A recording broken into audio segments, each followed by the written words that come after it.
welcome to Combat Thoughts. I'm Robbie. I'm Lee. And I'm Alex. We're going to take a deeper look at culture and philosophy behind martial arts.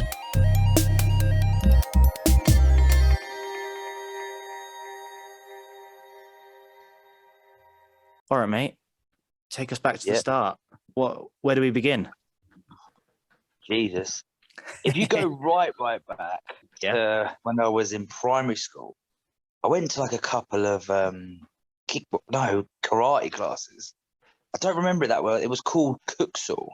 There's actually a friend I went to school with. It was his parents who used to run the run it. And I vaguely remember going, and then I think I was getting in trouble. Was like at school, my mum then wouldn't let me go. I think that's how it stopped. I think then it just fizzled out and I didn't go because I wasn't behaving. I wasn't doing my homework or something. I was young. I was like, oh, you weren't getting into fights? No. It wasn't like that. It was more just like prattling around. I was really young. It must have been like 7, 8, something like that. So it wasn't really a thing. Do you know what I mean? It was just, I think it was just more of I was being like not doing my homework and stuff. And then I didn't go. I can't really remember. I remember going to it, but I feel like I maybe only went to a few sessions sort of thing. Mm-hmm. But I was still friends with the kid's parents and stuff. We used to go around his house and that. And so that was like the first thing I'd done. And then I started going to boxing classes. There was like a local boxing club. I went there when I was, how old was I when I went there? I was still quite young. Maybe I was in my teens. And I used to go to that maybe once a week, sort of thing. There was actually some really good boxers there that sort of that were decent amateur boxers. I never fought or anything. I used to just go there and just do the classes and spar a little bit, and that was it. And then even that kind of like fizzled out for whatever reason, maybe the age that I was. And then I think it was get to that age of where you start sort of 14, 15, 16, going out like late evening with your friends and just arsing around. So I didn't sort of like do that. And then that's when I got into sort of grappling and MMA. So I started, what did I do? I went to my friend, a good friend of mine was already training. He was training at a place in Hastings, right? Bear in mind, like sort of I live in like Eastbourne area. He was training in Hastings with someone. He used to go there. Then the guy that he was training with was like a blue belt at the time. He was teaching in Eastbourne. And I remember like watching UFC and I was like, oh, I really want to do that. That looks fucking awesome. And I went to a class with him.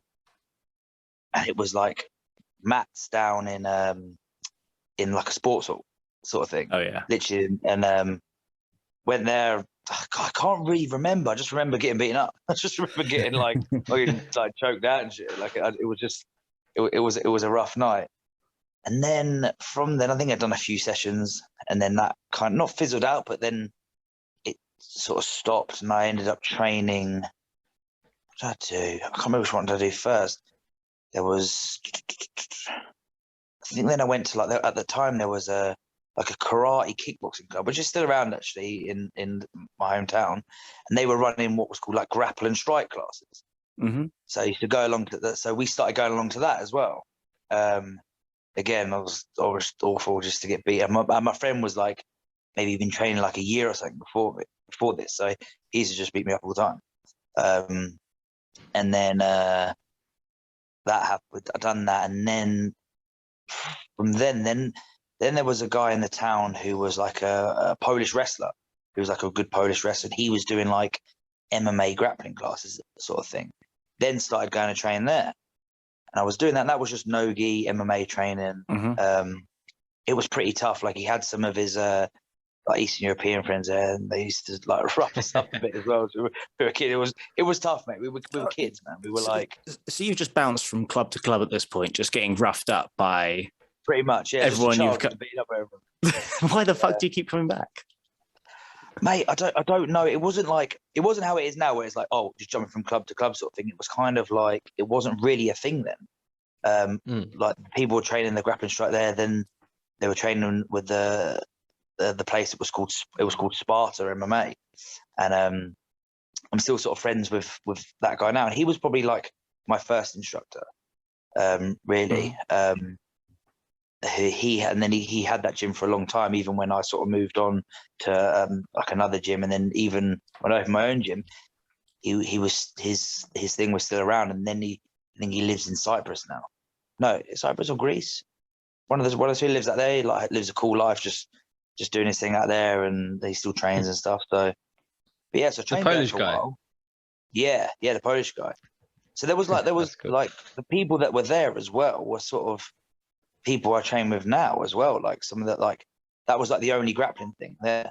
Then there was then from that he had a friend that was teaching jiu-jitsu, who was the same guy that was the blue belt teaching in the sports hall when I was younger, which I didn't really know at the time. I only sort of like put two and two together later. And then he would teach like a gi class on a Saturday at this guy's gym. So I used to do that as well. Again, get beat up. Then the guy who was teaching the gi class, who was his friend, he was the jiu-jitsu guy. He was then also teaching at this at the kickboxing, the karate kickboxing gym that I originally went to. So what we would do then was kind of like train at both places, and they were cool with that because they were friends. They would help each other. They were like the first two people in the town that had any sort of grappling experience. And then what happened? We stayed more training with the Polish guy, Adam, and for whatever reason, no reason more than other. I think it was just convenient or whatever. Then I went on holiday, skiing with my dad and snowboarding, and I come back, and he'd moved away for a while. He'd had to go away for a while from the town, so he wasn't there. So there was no classes. So myself and whoever else was there, the majority of people went and then trained at the place where the jiu-jitsu guy was teaching, who then became my second instructor, who then that's who I trained with for a long, long time. We trained there, which was cool. Like I trained there from like I was a white belt, and then It sounds like it was a small grappling community around that part. it was If you kept, yeah, it was because Eastbourne's small, mate. Eastbourne's like a shit version of Brighton. Do you know what I mean? It's like Brighton without the fun sort of thing. So it wasn't a thing, man. Like it was like there wasn't anybody else. Like these guys were both sort of 10 years older than me. So I started training at like just not full time, as in like just like that was my sole place training there. My friends were training there as well. My friend that got me into it, he was like a belt above me every time. Like I got my blue belt when he got his purple belt, sort of thing. So what age were you at this point when you sort of started going training like with your second instructor, let's say? Yeah, I think I was at college. I remember I was at college. So I think I was like 16, 17, around that sort of age, like first year of college. Okay. Yeah, so I was quite young, not as young as sort of people like start now, you know. But at the time, that was kind of what it was, you know. Like there wasn't really anyone younger than that. Kids classes started kind of from then. Do you know what I mean? When my instructor started putting kids classes on, I think I was like a blue belt then when he started doing that. So it was sort of like fairly new, you know. And yeah, we trained there. Then he ended up getting his own gym, which obviously myself and the other students followed, like from the gym that we were at, and then stayed with him all the way up until I got my black belt, and then unfortunately we ended up falling out, which I'm not going to get into. Is what it is, and then obviously I went and sort of done my own thing, which is not like I went and done my own thing. We fell out. I done my own thing. I made Novo, and then things off that resulted in us sort of falling out, which wasn't the plan. I was supposed to say, like, do you know what I mean? So you had planned to make Nova beforehand. It wasn't that you fell out and then had to put together your own gym or anything. No. I was connected with my coach at the time still, and made the gym. And then there was a lot of politics to that, which when the gym was sort of going through, and there was some back and forth that neither of us were happy with, I suppose, and that led to us sort of falling out and going our separate ways. So then, and that was when I think I'd been like a black belt maybe 6 months, because the plan with Nova, with the gym, was accidental. It was completely accidental. I was teaching at the place that I started to rent of Novo as an affiliate of my instructors. Mm-hmm. But then the owner of the gym was basically just like, look, this isn't working. I can't afford to have jiu-jitsu here anymore. And we were like, all right, fair enough. And then that's when the conversation come up, being like, I'd like to try and make a go of this in Hastings, which Hastings is like half an hour drive from Eastbourne. So it's like a separate town. And I wanted it to be like an affiliate of the thing of my instructors. That was always the plan. And then obviously it didn't work out, you know. And obviously I just carried it on. So I don't want to. Here we are. Here we are. Yeah, I mean, I don't want to. Obviously, I don't want to get too much into your personal bit if you don't want to talk about it. But this is always a thing with jiu-jitsu in particular, is that it gets weirdly territorial and political, more so it seems than any other martial art appears to. It's always weird, really weird. Mate. It is a weird one. It's a weird one. I have this conversation with my students now. I live this now on the other side, and it is hard because you put a lot into students, and I'm sure he has his points and stuff, and I have my points and that, and we see things from different sides, you know. And I get that, but yeah, jiu-jitsu is a funny one, you know, because like myself, I feel like I put a lot into my students.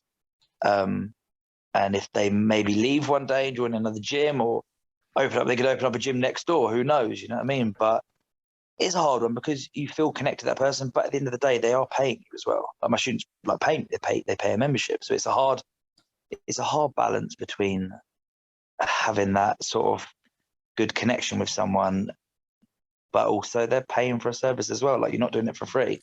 I think it's a bit different if you were like coaching someone for free and then like. Not that I don't think I've done any, like, I didn't go and open a gym next door or do anything snake or anything like that. That's not what I'm saying. But like, if someone done that in your sort of I don't know, you're giving a lot to them, and then they do that, like people get upset, offended, angry, like all different sort of emotions, and yeah, it's a shame, and it's a shame how it all went down, because it wasn't what I wanted. You know what I mean? It wasn't what was supposed to happen, but everything happens for a reason, you know, and it is what it is. So this is one that we talk about quite often, the fact that it is a service, but it is also kind of like a whole family group. It's a funny line. It is a funny line to tread. It is kind of a hard balance to strike. I mean, what do you have any further thoughts on it? Like, how do you find that balance? What, as a coach, student back then, or as a coach now? As a coach now, I guess. Oh, mate, as a coach, I speak about this a lot because, again, a lot of my students now were people that were around all of this when it happened. You know what I mean? And I try and sort of just take it as it is. It is what it is. I've had people like leave the gym, leave my gym and stuff, and go to other gyms, and it is what it is. Like, recently had a guy come to the gym from another sort of local gym, and he's sort of gone back to the other gym. Now, a lot of people could get really offended and, oh, fuck this guy, what a dick, whatever. I'm not like that. Like, it just wasn't for him, you know. Like, that's fine. I'm okay with that. Like, I don't begrudge anyone, you know. Like, I try and make the gym a good place for everyone. Like, if someone leaves, then it's my fault. It's not their fault. Do you know what I mean? It's my fault for not providing the service that they want. You know what I mean? Mm-hmm. So, I think that's a very refreshing view of it. And yeah, I think it seems like the right approach to me, the right approach to have. Because I think there is a bit of an issue, I guess. It sounds to me like you're not coming from a place of ego, which is where I think a lot of our sport can surround itself on, right? There's a lot of egos, there's a lot of characters. Yeah, massively, mate. That's the worst thing about this sport. This whole, like, yeah, you leave your ego at the door. That's bullshit. That's not true. I know. we had this guy Preet Mickelson on. I'm not sure if you're aware of him. Okay, And yeah. he also laughed about it because I also mentioned like what you just said. It's all about jiu-jitsu is all about like, yeah, no ego, all this stuff, but it's totally not the case. Like No, it's not. some of the black belt, like some of the most important black belts around the world are like some of the most ego driven people. Mate, this is the thing, mate, 100%. Like, just because you're a black belt doesn't mean you're like a good guy or something. Like, you got white belts that are like dickheads, and you got white belts that are nice guys. You got the same thing with black belt. You got black belts who are Yeah. the nicest guys in the world, and you got black belts that are just fucking idiots. You know what I mean? It doesn't really change anything. You know what I mean? I think, like, No. some people change over time. Sometimes some get worse. Some get worse with the belts they get. You know what I mean? Or the better they get. You know what I mean? Yeah. I have heard an argument, though, that you kind of, at least within a competitive environment, you kind of need an ego, because otherwise you're not going to be the guy. If you want to be like the best, you've got to want yourself to be the best. You know, you've got to be going out there and getting it. I mean, Yeah, definitely. Yeah, for guys who are like aiming high in the competitive spectrum, it kind of filters out the people without an ego because they won't get anywhere. Yeah, definitely. It just got to be a healthy ego. It's got to be healthy. It's got to be like you'll see it like in my gym, right? With the guys, you have guys be like get rounds with each other, and they're if not if one guy's significantly better than the other person, but if they're both decent, they'll be like telling each other after, like, I whooped you, like I scored this, I've done this, but it's all in sort of jest, but in a good way. You know, I have it with my students. I have it with my students all the time. Like we're always fucking around, being like saying, like, oh, you can't take me down, you can't do this, I smash you, you can't do this. But it's serious in the sense that we're all trying to get better. But it is with jest as well. Like, I'm sparring, if we're sparring hard, I'm not trying to get scored on like by anyone, you know what I mean? Because I want to be good, I want to get better at my technique and stuff. But we do have that thing at the gym where like someone will like say, as I say, I'm rolling with one of my high level students, and they pass my guard or they take me down. They'll look at me and they'll be like, they'll just laugh and they'll be like, fucking got you. This is 3 points. I fucking got you. Do you know what I mean? Like this happens, and I'll be like, oh, for fuck's sake, you know what I mean? But like in a good way, and we laugh it off, and it is what it is. It's never, because I don't let it become a thing in the gym of being like egotistical. We're like, oh, I'm better than this guy. Jiu-Jitsu, everyone knows who's better anyway. You know what I mean? Who's good. Obviously, people have good days and bad days in the gym, but like everyone knows where they're at a little bit, you know. Yeah, the guy with the big pile of medals is normally the best one. That's their default. All right, yeah, well. People keep them, mate. I know, I can't believe default medals. Like, if I hadn't won a single match, I got to at least win something in order to go and take that medal. I'm not going to, if I don't win. I mean, if you get a bronze medal, you had one match to get, you had 2 matches, you won your first and lost the second, then you fucking deserve that medal. Yeah. But not if you had like any color medal and you had one match and lost. You could, do you know what? You can, I'd walk out. Say it's a straight final. I don't know. Say it's a straight final. Say me and you fight, straight final. You win. You get gold. I get default silver. I can do a picture with my silver if I want, but I've got to make sure I say what the fuck that silver is. Can't be stunting being like, silver at the fucking British Championship. Oh, mate, you had one match, you got fucked up. Do you know what I mean? Say it how it is. Funny story actually on that subject is the British a few years back. I think my guy didn't turn up in my weight division. I only had one fight. My guy didn't turn up, and they gave me the default gold. And then I fought in the absolute, lost first match in the absolute, fuming, pissed off. Walked out the venue, had this fucking default winner, chucked it in the bush in anger, right? And this was fucking years ago as well. And one of my students back then, who's like still a student now and a friend, Steve, he's like picked it out of the bush, right? And as we're driving home, he's like, oh, well, I come, he's like, oh, I got your medal, mate. I was like, oh, for fuck's sake, sort of thing. And at the time, I was living at my mum's house because me and my wife were waiting for a flat or a house to go through. So we were like there for like a few weeks while that was going through. And it was there. I went in the house and I told them the story, like showed them the medal. still to this day, bear in mind, this is like, I was a brown belt or maybe even a purple belt. They have it on a fucking hanging in their kitchen. I've said to them, you need to take this down. This is ridiculous. This isn't a real medal. This is false. This isn't real. But my mum is flat out like, no, darling, this makes me proud. I'm like, no, you don't understand, mum. Take this fucking medal down. Like, I'll give you a better one. I've actually won, but she won't have it. There's a D-part medal sitting in my mum's house. That's amazing. Yeah. So I find it weird. You're saying about like you've got to explain to people what you're doing if you're putting up a picture of like a default thing. Because obviously we had the it was Grappling Industries. Was it a week ago? Was it 2? Last week? Was it the week before? I don't know. Maybe 2 weeks. It wasn't long ago. It was very recent. Yeah.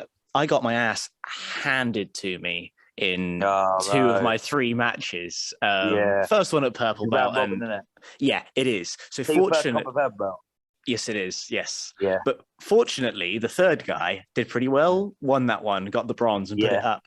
But you know what? The number of people who have said congratulations to me, and I've had to weigh up between just being like thanks and being like, no, I don't deserve it. Just. But mate, you do deserve it. This is the thing. You're not trying to like stun it like, oh, I've done this, I've done that. Do you know what I mean? It's you fought hard. Do you know what I mean? I'm not saying I don't deserve the medal. That's fine. But people seem more impressed with it than they should be. That's my problem with it. But some people are though. This is the thing. Like to some people, they've never competed. Like winning any medal, it's like you go to say you go to the Olympics, you win a bronze medal. Like go back to your country and you're like loved. You know. That's what we think. To them, they're fucking pissed. There's a gold medal. If you're an Olympian, they're not happy with it. You know, and it's the same how we have that feeling. You know, you could win like 10 matches and get a silver at like the World Championships. Some people will be happy with that. World champion mindset is they're not happy with that. That's a loss. That's a loss. But to everybody else, that's it. That is impressive. It actually is an impressive goal. Like if the people that are winning, say the Euros is on right now, right? And people that are medaling at the Euros in brackets where they're winning matches, fucking impressive, really impressive. Gold, silver, or bronze, obviously gold, but to the competitors a lot of the time they're not happy with it, you know, and that's just what it is, you know. But that's the ego thing again, isn't it? Because unless you've got that ego, unless you think you're the guy who should get gold, definitely at the high level competitions, you might not. No, mate, it's hard. Do you know what? As well, there's so many factors to competition that like people don't realize on the outside, like bad refereeing, accidentally bad refereeing, like mistakes being made, like without them realizing, you know, and kind of been a bit too late. Shit refereeing, which sometimes there is, like mistakes being made, simple mistakes we might make as competitors, tactical errors, you know, like stalling accidentally, going backwards out of bounds, things like that. Like you can't help that, you know, sometimes, and it could be like to the outside eye, oh, you lost the finals, or you lost your first match. Hey, you might have lost it by an advantage. You might have lost it by a ref decision, a penalty. You know, lots like man, like I fucking when I done the Nogi Euros as a brown belt, I lost the finals by a fucking penalty for stalling, and I was on my back foot a lot, and I was just like, fuck, man, like what a shit way to lose. I feel that was worse to lose that way than losing by like submission, you know, because it could have been so close. So there's a lot of factors to it, you know. Sometimes you get whooped outright. I've had matches before in the past where I just got beat. I got wrecked, you know, or got submitted or something, you know. So there's always different factors to, and this is the other thing. I think what's quite good with smooth comp as well. Now you can kind of see it as well. You can look at matches and be like, oh, this guy lost to this guy. This guy lost to this. Oh, how did he lose? Oh, 0-0. Okay, that's a ref decision. Oh, he got submitted. Or it's fucking 20-0. You know, you can kind of see where people are at, and you know, I don't know how other people feel. Me personally, I don't judge someone on their credentials, like if they've won the Euros, if they won the Worlds, if they won this, they won that. It's who they've beaten. You know, if you look at, like, you could go to the British Championship to have one match, be British champion. Tell everyone you're British champion. That's great, cool. You could go to the Brighton Open, which we know is fucking busy, and have like 10 matches there in the absolute or something, or like a Grappling Industries where you fucking fight loads of people.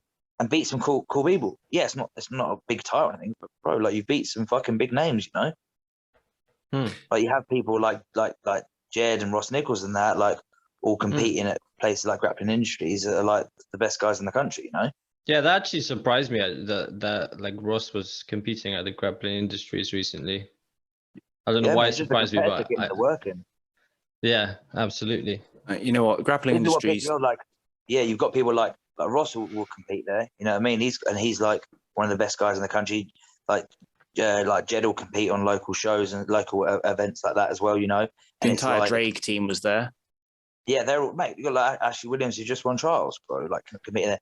Yeah, you've got some people who are sitting in their gyms be like, nah, I'm not doing that. I ain't doing fucking this. I'm too good for this. I'm only doing the big comps. Like, mate, is it maybe because you don't want to get whooped by some local guy? Do you know what I mean? It's like, you're putting it on the line. You're putting, because it happens. It does happen. You'll get, because like we just said, someone like Ross, like Ashley, someone like that could make a tactical mistake. The ref might not like him, make him lose a match. That's a match they got a loss on there to somebody. Someone else going home being like, I just fucking beat the guy that won the trials. Do you know what I mean? He's about to go to ADCC.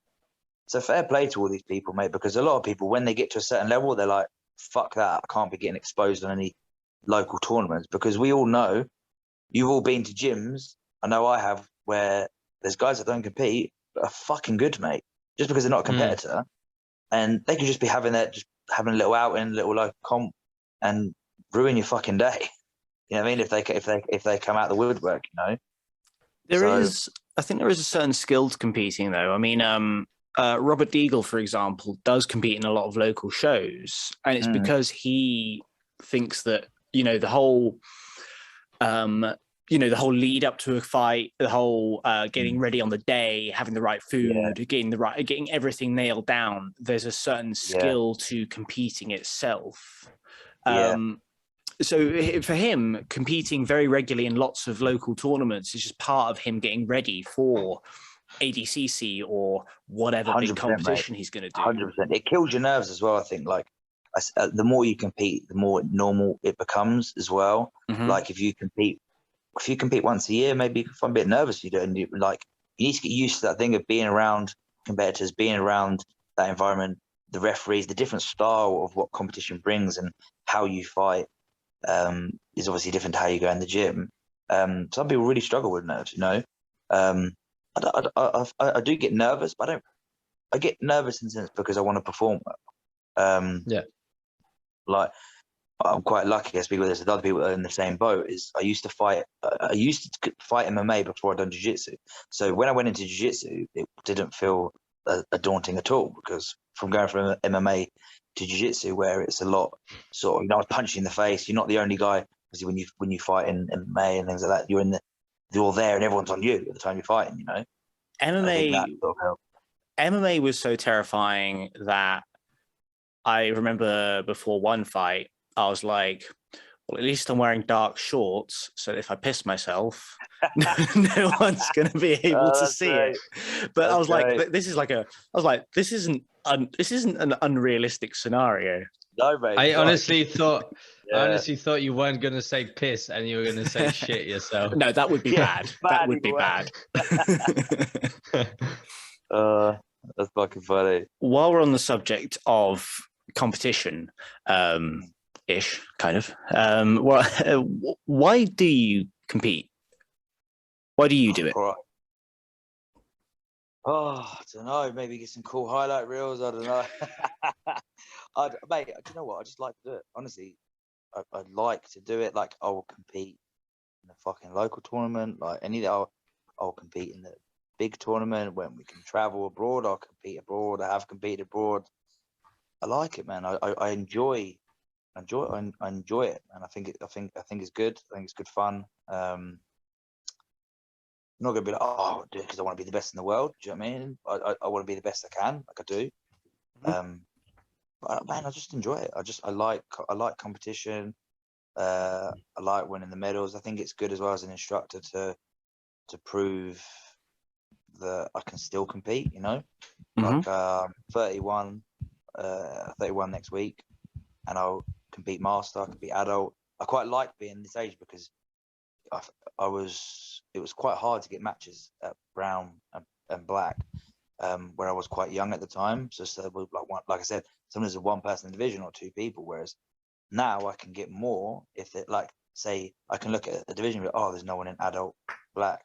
Oh, I can do adult master, and vice versa, you know. So that is the best thing about it. And mate, I just like it. I like the buzz of competing.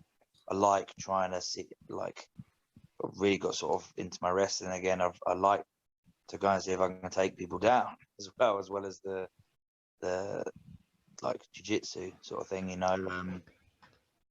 That's kind of it, really. Well, I mean, it's a Yeah, massive. Oh, sorry. Go ahead. I was just going to say it's a massive part of like jiu-jitsu culture, more so than any other martial art I've ever done.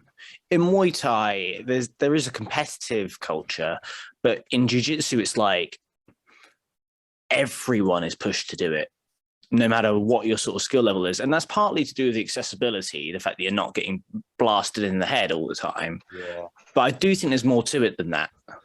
But I find that people are generally, like you say, push, but I do find that many people are just much more open to it as well. Like without even, I know there's a lot of particularly like at white belt level, a lot of people at our gym that like the coach doesn't mention competing at all. Like it's not really part of a discussion, and he doesn't like push it on anyone. But there are bad people, you know, saying, "Oh, I'm going to compete at this next one, and I'm going to compete at this next one." And yeah, and like I say, like you said, I think it does have something to do with the fact that you don't get punched in the face. Mate, I think that as well. But like, some gyms aren't just like that. Like when I was sort of when I used to train at my instructor's gym at the time when I was a color belt and that, and I was really one of the only, like, he was competing. He competed up, like he would compete, but no one else really did. Like he was competing up until black belt sort of. But then when he sort of stopped competing, I was competing.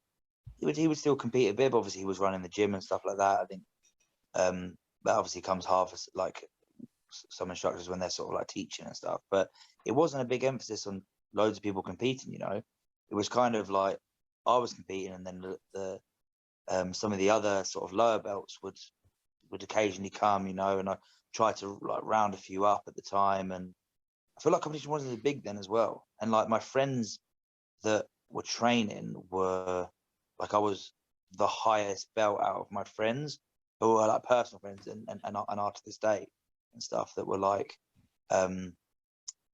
they would say I was like a brown, but they were purple, and they were competing, and they would be like competing like regularly every month as well. So I think it just becomes a cycle of your environment. Like, okay, I see him, he could do it, okay, I'll do it.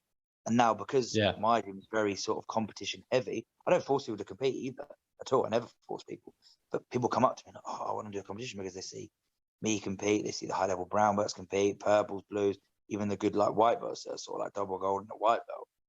They're like, not that they think, oh, it's easy, but they probably look at me like, oh, if he can do it, I can do it, you know?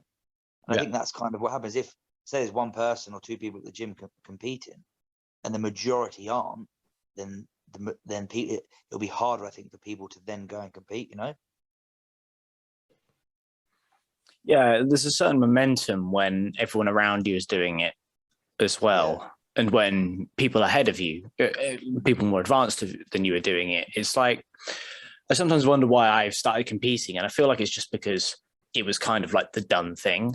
I wasn't there to like test myself or to find out how good I really was. It was just kind of moving along with the flow.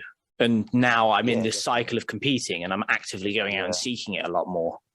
Yeah, because you kind of accidentally fall into it, you know? Yeah. Like you accidentally think, oh, I actually quite like this. So it's like jiu-jitsu as a whole. Like I say, jiu-jitsu is fucking great, but it fucks you. It catfishes you. You do it and you're like, oh, this is actually really good. And then it fucking takes over your life. That's all you want to do. The best is not fucking ruins your life. Well, the one thing that I think competition does give me is, all right, so in the gym, people talk about like wanting to sort of try out different techniques and play with different things, right? Yeah. if I don't have competition, I kind of wonder where I draw the line of like, when do I stop just playing around and trying to develop new techniques? Because if I didn't have a competitive thing, I could obviously test the techniques, like pressure test them in class, but forever I could just experiment and trying to do wild styles of jiu-jitsu and just develop it more and more and more that way. And I'd never have anything to work out if it was all legit, all in its own package. Yeah, definitely. I think as well, like people in the gym work out your game, don't they? So There is that as well, yeah. Yeah, they know what you're going to do. And then some people like say, know what you can do, but say if you're significantly better than someone in your gym and you like roll with them, you're going to keep doing the same thing. And they, unless someone shows them a counter or some defense, whether it's yourself or someone else, like they ask someone else, whatever, it's always, you're just going to keep doing the same thing, you know? Mm. And I think competition is good for that because everyone kind of gets better. Like I've fought some people like 3 times, you know, and like the guy that I fought at Grappling Industries in the finals of the Absolute fought 3 times. So I beat him the first time. He beat me the second time, and then so this was like the 3rd time of us competing, you know. So we both knew each other what each other was going to bring. So we're pals as well, you know. Like we have contact with each other and we get on well and we have a laugh and that, and we both knew exactly what we were going to do to each other. You shit talking before competition. Yeah, pretty much. It was actually quite funny. It was quite funny. It was like quite a big bracket, and so they were running it on 2 mats, and he had just got off the mat, and I just got off the mat, both in our semis, and I've like pointed to him, I shouted, I was like, "Hey, Ty!" I was like, "You're fucking dead!" And he started laughing. Like, "I'm gonna fuck you up," like in a cool way, and I think that was quite good, and like people were laughing and that, and then everyone watched the match, and we just fucking butted heads and tried to like run each other off the mat for like 5 minutes. So it was good, you know. But like we both, neither of us was surprised. We both knew we were going to try and wrestle and try and take each other down. So you need to come with something stronger every time, you know, to win the match. Yeah, I actually wanted to kind of segue in some way into the wrestling part, and I think maybe it's a good opportunity. You clearly, like, if anyone has a look at your Instagram, you clearly enjoy your wrestling, and wrestling is a big part of your jiu-jitsu.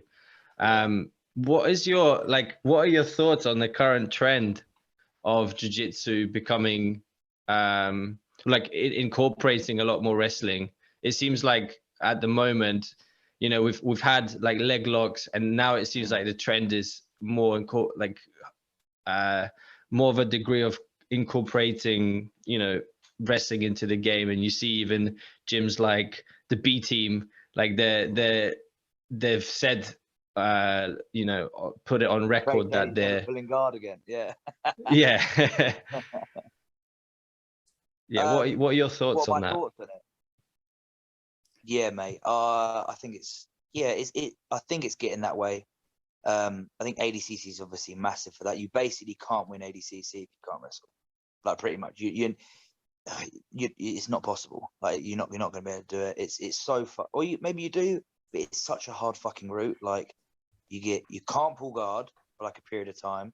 You get like penalized for pulling guard.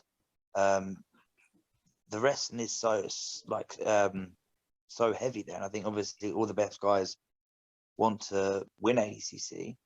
And that kind of follows. So like if say the best guys are doing that, then the lower level guys will see them and be like, oh, okay, that's the way to win. Obviously leg locks still have a massive part. I'm a fan of leg locks as well. It's something I have in my game, and I do like to use them. But I think being well-rounded is important, and I just think wrestling is so important because you dictate where the match is. Like you can either, like I can have a match with someone, I can be like, okay, I can take this guy down, or if he tries to take me down, I can defensively stop him from taking me down. And maybe I pull guard myself, but I'm never going to get taken down by this person, right? I'm pretty confident in my wrestling. That pretty hard to taken down. Now, if someone's good enough to take me down in jiu-jitsu, I kind of believe that their jiu-jitsu is not going to be maybe as good as mine, because how do I explain it? Like they spend a lot of time wrestling, so there's obviously lots good wrestlers in the UK that are better wrestlers than me. But is there any really good wrestlers that are also black belts in jiu-jitsu and have good jiu-jitsu as well? You know, like a prime example, not even in a disrespectful way. Like it is what it is. Like I fought one guy at Grappling Industries, not the last one, the one before, who was like a successful MMA fighter, a very good wrestler, and wrestles really, really well. I watched him suplexing people in the matches before me. I was like, oh, okay, this can be good. I fought him. We wrestled for like 3.5 minutes, shot some shots. He stuffed my shots. He shot me. I stuffed his shots. It was back and forth. Like, it wasn't like anti-wrestling. We were trying to take each other down. So in the end, he had like a shot on him, and he had like a front headlock. And I thought, instead of trying to like, I was struggling to score a takedown. So I just sat to my guard and went to like entered into the legs and won via leg lock, via inside heel hook. So it's important to be able, like, had I was just a wrestler, I didn't have any jiu-jitsu, then I would have maybe lost. Maybe he would have just been able to like outwork me. And not if I can't get the takedown and I've got no jiu-jitsu, or like I've got no like jiu-jitsu from my guard, then I'm fucked. You know, need to be good everywhere. Like the best guys in the world, they have really good wrestling, have really good jiu-jitsu, and I think it's really important to dictate where the match goes. You know, I don't think it's fun. I enjoy wrestling. I think it's hard. I like the grind of wrestling. I like the fact of being able to take people down, not just stick to my bum every time. You know. I think it's got a place for sure. I do like the fact that we're getting more wrestling into the sport again, because jiu-jitsu is a weird grappling art, to be fair. If you look at every style of grappling through history and around the world, almost all of them are predominantly focused on the takedown. Yeah, it's a really weird thing that we're like, you know what, actually, don't bother with the takedown. I'm just going to sit down and we're going to go from there. It's a really weird grappling style. And I think it kind of gets more back to the roots of grappling, the fact that we're incorporating more wrestling into it at this time. Yeah, I think it needs to be there. Like, also, I'm not hating on guard pullers. Like, there's people out there that I could take down. They would tap me off their back, maybe, or take my back from their guard and choke me out. I don't know, but you need to have both for sure. Like, you can't just be like, just have take wrestling, but then same thing. You have wrestling, a guy comes up, pulls guard. All right, then you have nothing. You need to be able to pass guard still. You know, you need to be able to do jiu-jitsu. But if the guy is standing with you, say you have a really good pass. I say this a lot to my students every day. I say to my students that, say, if you're a competitor and you're a guard passer and you play top, you have to wrestle. You have to learn to wrestle. You have to come to wrestling class. You have to wrestle. It's no good. What are you going to do if you fucking can't take the guy down and your guard sucks? Like, you're fucked. Unless the guy pulls guard, you're fucked. You're not going to win. So it depends on your style. I've got guys in the gym that are really, really good guard players that don't need to wrestle. Some will still come and learn to wrestle, and we practice wrestling in our jiu-jitsu classes as well. But we have obviously actual wrestling classes as well. But then it's okay because they can pull guard. You know, they don't need to They don't need to have a wrestling for their game. I do moan at them about it, and I say you should have it because one day you're going to need it. And they come and they do their thing. But I personally think wrestling is important for everyone. Well, if people are able to play a really good guard game and then able to focus more on jiu-jitsu, would that not be a more effective, if you wanted to be competitively good, would that not be a smarter way to go? Yeah, but depends like how good your guard is. You know, is your guard better than this guy's passing? You know, if I invested every minute of my time training in it, whether it's better or not, it's as good as it's ever going to be. Yeah. Well, you say you think that's more important than spending any time wrestling? Not necessarily. It's I'm not sure this is actually where I personally sit, but But if you I mean, Devil's advocate, you're playing. That's the one. Yeah, devil's advocate. I mean, if you I are think able to just play guard, and that is a completely legitimate form of jiu-jitsu on its own, would it not make more sense just to play guard and to focus on that rather than to worry about wrestling in the first place? Yeah, definitely. But some competitions score higher. Like say like even like Naga. Naga, if you get a takedown past and you land past the guard, like it's 4 points. You pull guard and you sweep, it's 2 points. So 2 routes to get on top. You know, if you have a slick guard, especially in no-gi, it's a lot harder to submit someone in no-gi than it is in the gi, right? So you pull guard in no-gi, what are you trying to do? Sweep the guy. Okay, that might take a while. You've got gravity against you, right? So you've got to work even harder. The guy's slippery and stuff to sweep the guy over, control him on the ground. Or you take the guy down while you're on their feet. It's less tiring. You don't have gravity against you. You take your opponent down 2-0. Just two same routes. You know what I mean? That's kind of. And then also there's no competition in the world that scores better for a guard puller, but there is for competition to score better for winning takedowns. Well, I think you made a good point there. I think particularly for like I'm just thinking in terms of like lower belts, and if you're talking a competition like Naga, I mean it's not super easy to be. I think in no-gi particularly, it seems like maybe it's a bit harder to play from like just sitting down guard from the lower belts because you don't really have the leg attacks. You can't reap the knee. So actually wrestling does seem like a better strategy. So at the lower belts, you can actually use that and learn it, whilst maybe working on the other parts of your game. And as you become higher belts and you can play those games later, definitely. I think as then well, it becomes more relevant. white belt, I have a few in the gym that compete at white belt, like from like adult to like master 4 as well. The guys that are sort of like middle heavy upwards, you know, like heavy, super heavy, ultra heavy. And I say to them, I know some of them like playing guard in the gym and stuff. And I said, like, boys, trust me, at white belt, people might think I'm wrong, but in my opinion, at white belt especially, at the heavier weights, the winner 99% of the time is the guy on top. No one at white belt really has a slick guard and gonna like take your backs, like sweep you. Like we said, there's no leg locks apart from a straight foot lock they can do, and you're heavy. It's so much easier to win, man. Like when you're on top as a beginner, you know, like. And I say this to them, and it works. I've seen it in competition when they do it, and like, because it's hard to fucking. I know as well. Like trying to move these guys that are like ultra, like 120 kilo white belts with good base and that. Like it's not easy for me, let alone like a guy that's been training 1-2 years, casual white belt. Especially the older guys that's like in their. I've got guys that are like in their 40s. And I'm like, boys, you put like another 40-year-old man on their back, white belt, they're not moving.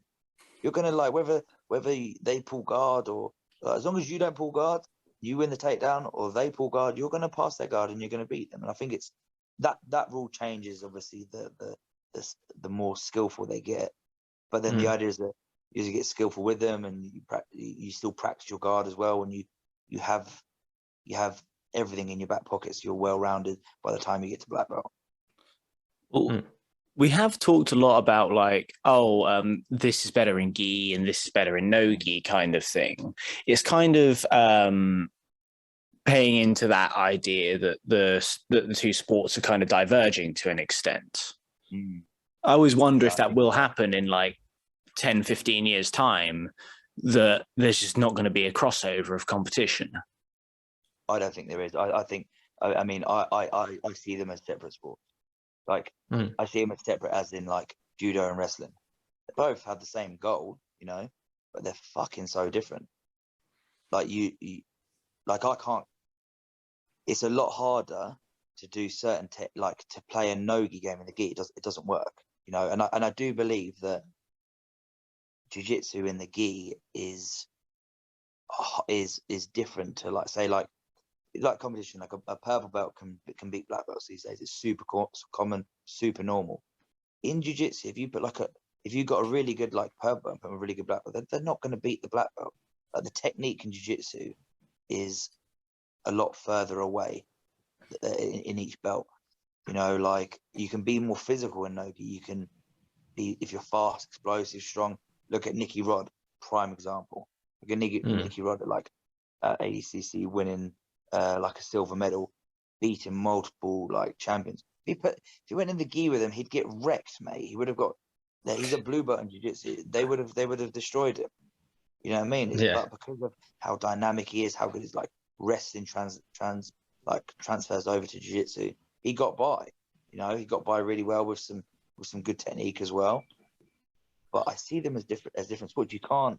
Gone are the days of training jiu-jitsu and doing no-gi once a week and then competing in no-gi. Like, gone are them days. You'll get fucked up bad if you do that. You have to do them both. Like if you train gi every day and no-gi every day, like if you're a competitor, like you've got to do both, or you pick one. I found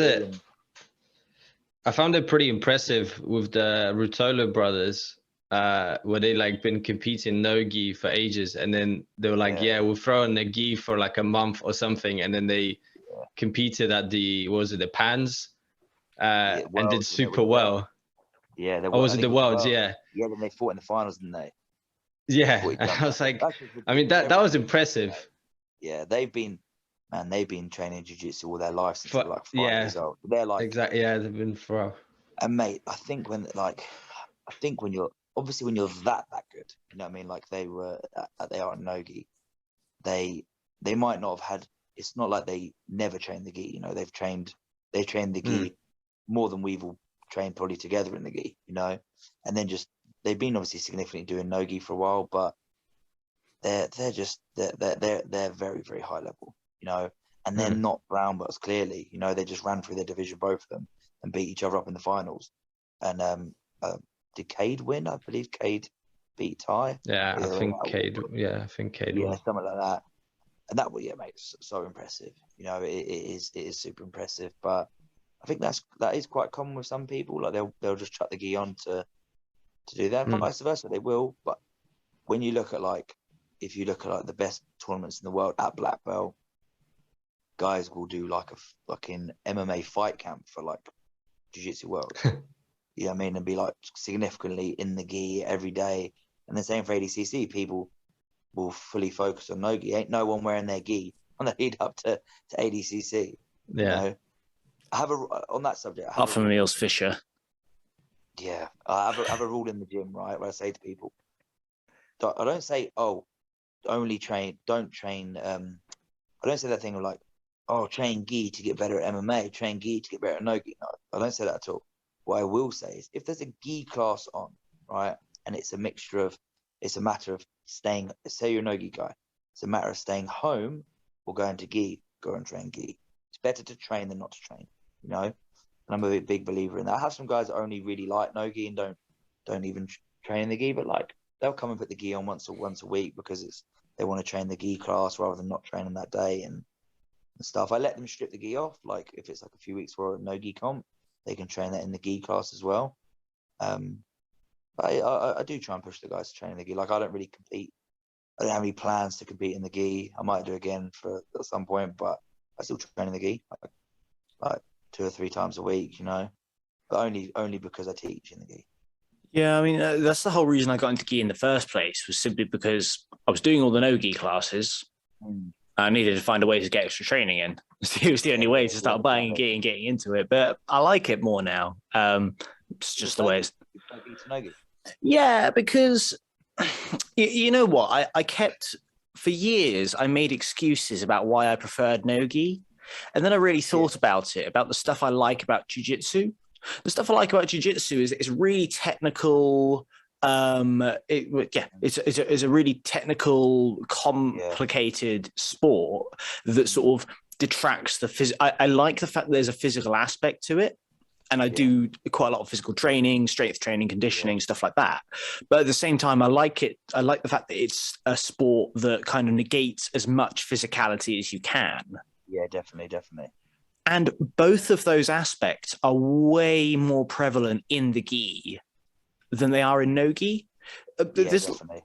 I still prefer to watch no gi. It's just more fun because it's faster and more exciting. But actually, all the reasons I like jiu-jitsu, yeah, they're more in the gi than they are out. So yeah, I guess I like the gi more now, and it feels really weird to say that.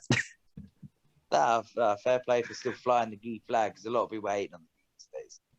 Yeah. The thing is, people talk about it like, oh, it's unrealistic, but I'm like, we're not actually doing realistic fighting. What we're doing is relevant to fighting, and people who can do it well can probably fight well, or they've got. That's just people that fight MMA. They just like that would get choked out by like someone half decent at jiu-jitsu, and they're just like, yeah, it's not real. It's not a real fight. Neither is MMA though. MMA is still a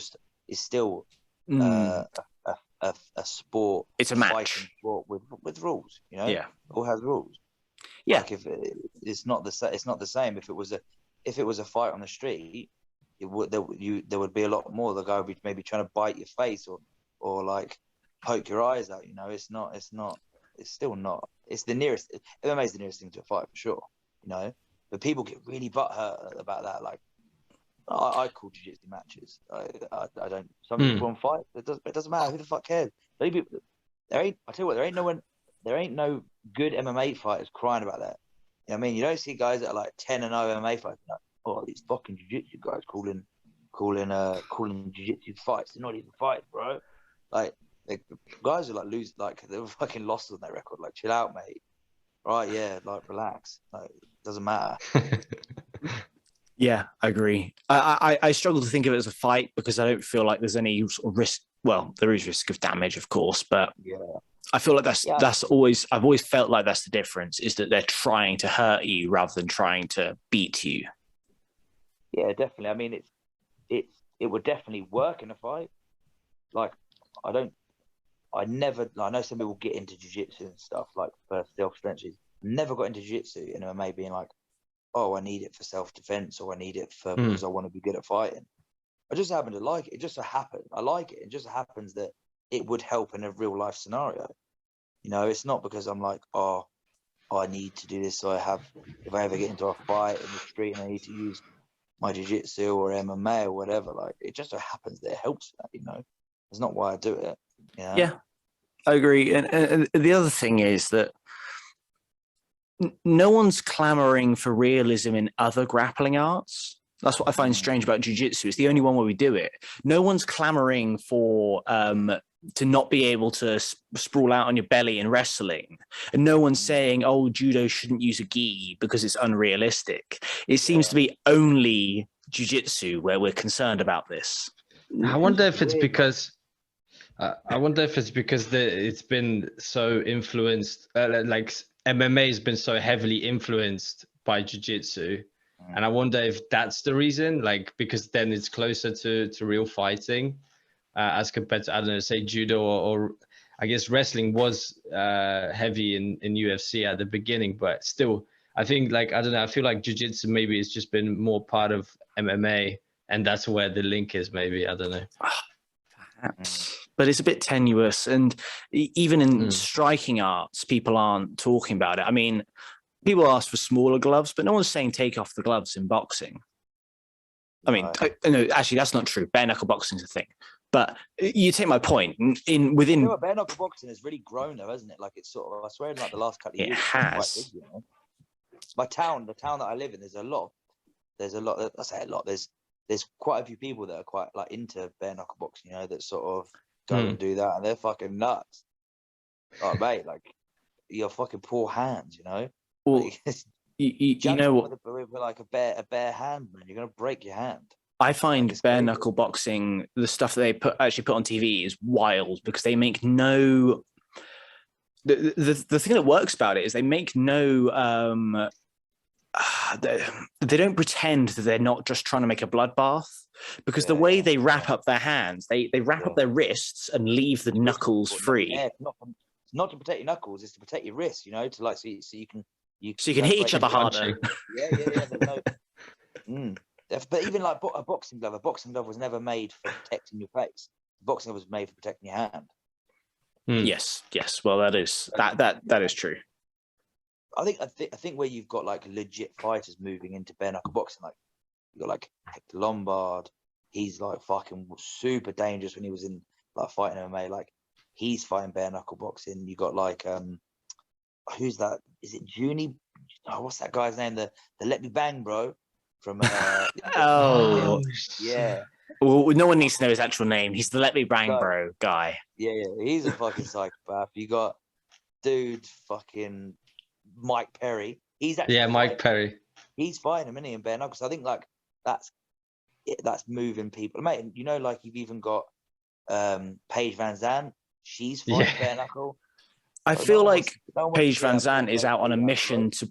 Paige Van Zandt is out on a mission to prove that she's not just coasting on her looks.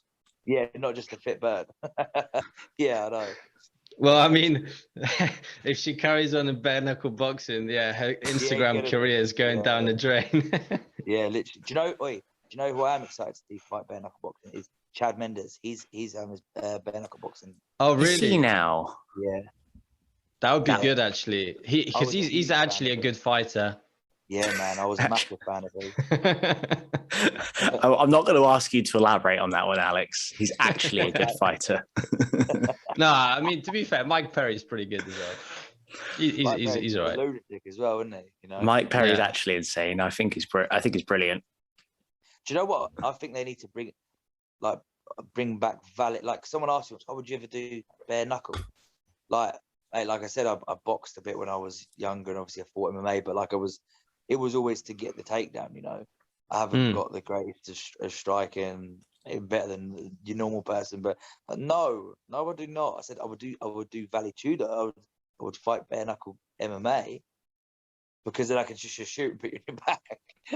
But no, I don't want to stand there and fucking mate. Fair play to people that do that fight bare knuckle, because that's a fucking tough sport, mate. It's interesting because it's still kind of a fringe sport, but you know what? So is the UFC 15 years ago, and look at it now. That if the UFC could do it back then, they're probably thinking, "Oh, we'll do the same thing with bare knuckle boxing. It'll be like a world class sport one day," which it might be. You never know. Well, what I find interesting is in Eastern Europe, it's not really become a thing in the Western world as such yet. Apart from boxing, we get celebrities fighting in boxing. But in Poland, for example, there's a whole organization called Fame MMA, and it's literally like people from YouTube. No. They even had two dwarfs fighting. No way. Like it's legit. And it was a pay-per-view. Saw the freak show fights and just went, "We're running with this." Yeah. And it is crazy. And like the headline fight of this pay-per-view was like this YouTuber guy and then some other guy who also is like a fitness influencer or something. Yeah. And this money. And yeah, it's just a big old money maker, you know, and it's big show and again pay-per-view, so people are actually paying for this. It's a ton of money, and I think that's the bit that scares me. Like I hope this stays in Eastern Europe. I'm also Polish, so like, and it's from Poland, so I'm disgusted. Me and my good friend Alex, who's a massive UFC fan, we look at it and we just shut our eyes, like what's going on. But hopefully it doesn't come over to the West, you know. Yeah, Jesus. We hope you enjoyed that episode. If you did, please consider subscribing to the podcast and checking us out on YouTube, Facebook and Instagram under the name Combat Thoughts. We'll see you next time.